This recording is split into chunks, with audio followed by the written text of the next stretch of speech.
Welcome back. In this video, what we are going to look at is Keras models and layers. And I already have the code typed and copy pasted from the TensorFlow docs. So we'll discuss how this is different from the way we have created modules in the past 3-4 videos. So first we'll import the TensorFlow library. And then within this, let's look at this class MyDense.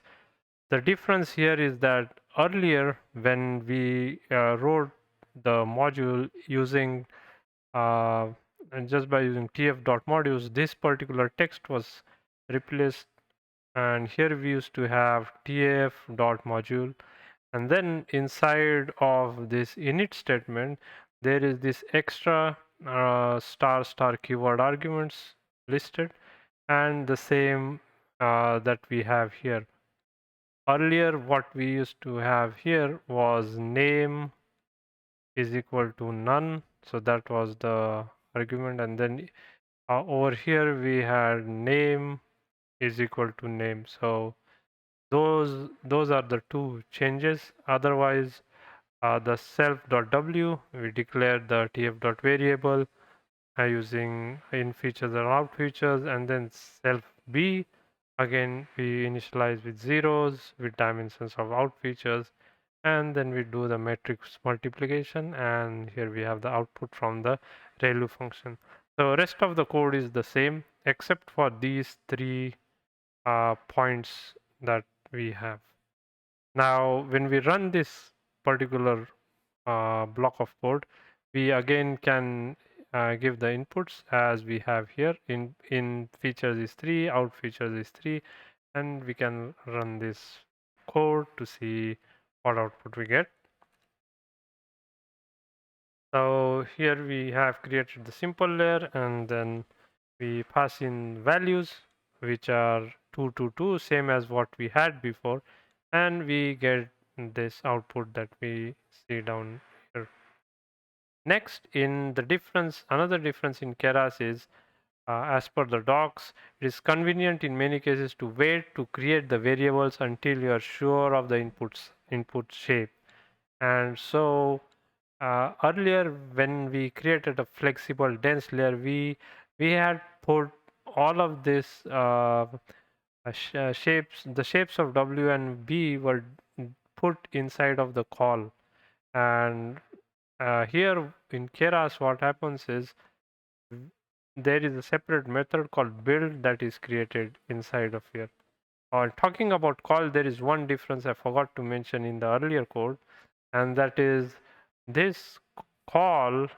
Earlier we wrote the call as underscore underscore call, and that is now changed to just call by itself.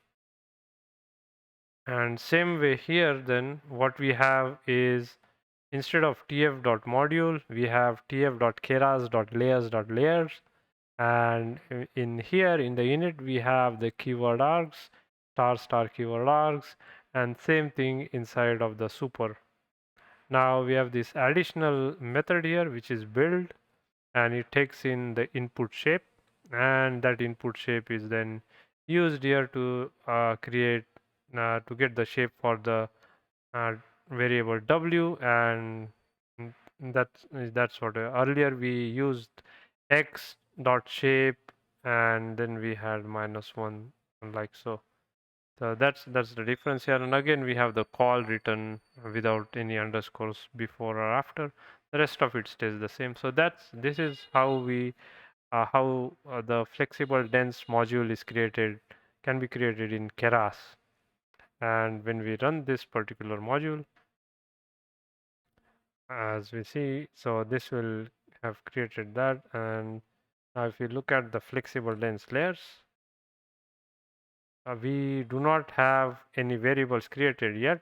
And the point to note here is that uh, the model has not been built, so there are no variables. When we run the class, the calling function allocates appropriately sized variables uh, once we pass in these values. So now when we call flexible dense with these values, where we have and this tf.constant, we have 3 by 2, so sorry, 2 by 3, we have 2 rows and 3 columns. When we pass this value to FlexibleDense, we get this output. And now if we look at the variables, we see that these were the variables that are created. Now, in addition, if we now change the size dimensions of the input to the FlexibleDense, for example, as we see here, we have a try except here, and what we are doing in try is we are passing in this dimension, which is different than dimension that we had earlier. And so this would throw an error exception encountered while calling layer FlexibleDense, and that's because the variables were already assigned the size based on the previous input, and now if the input dimensions are changed, it uh, it is throwing an error, as we see. Moving on, we can also in Keras models we can also nest the layers same way as we we saw earlier. So the difference in this case being instead of tf.module, we have tf.keras.model, and we again have the keyword args here, again keyword args here, and uh, the rest of it is the same. We have the self.dense 1 and 2, and here again instead of underscore call, we have just call written. When we run this particular code, we can create this my sequential model, and we are giving it a name the model, and then we are passing in this set of values to the model and then we look at the output. So let's run through this code and we should see the output, and following that we'll look at the model.variables, and here we can see that this is the model results and we have the variables that are here in the output. So that's how that's those are the sort of differences between the way we had written code in TensorFlow earlier and now using the keras tf.keras.model.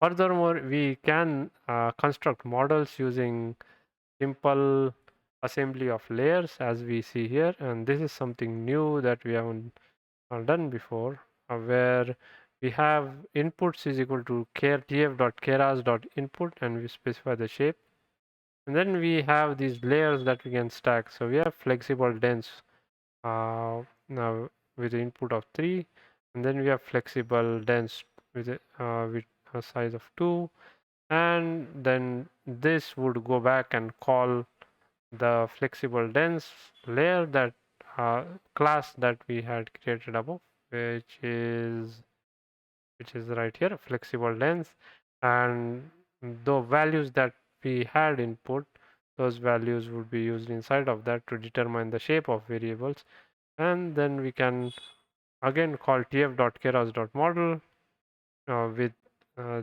these values. So uh, this input would be input to this input would be input to this, and then this would be the output that goes in here, and we have our functional model, and then we can get the summary for that model.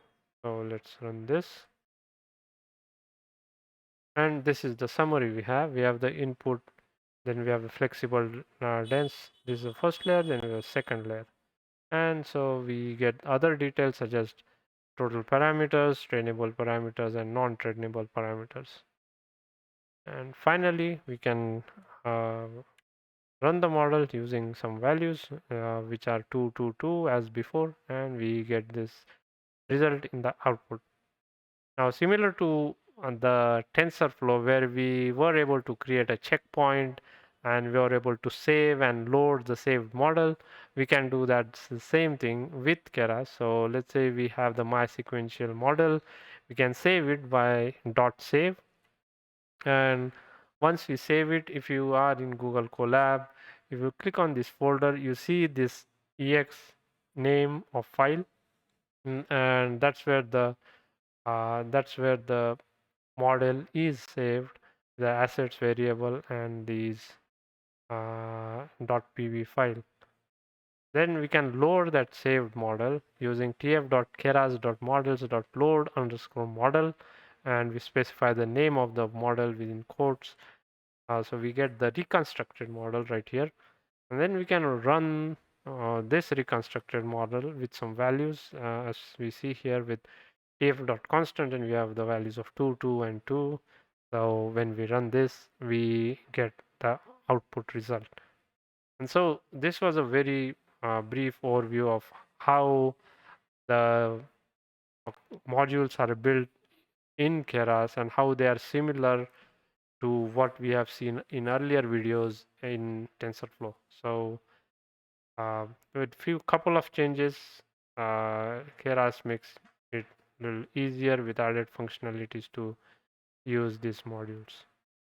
So that was it for this video. If you have any questions, comments, or suggestions, please do let me know. I hope in this past video series, or I think 5 to 6 videos, you got some idea about what are modules, models, and layers in TensorFlow. And in this final video, some intuition about how the same thing work with Keras, that is a wrapper over the TensorFlow library. Thank you, and I hope to see you all in the next video. Please like, share, and subscribe. It helps me stay motivated to create more interesting content for you all. Thank you.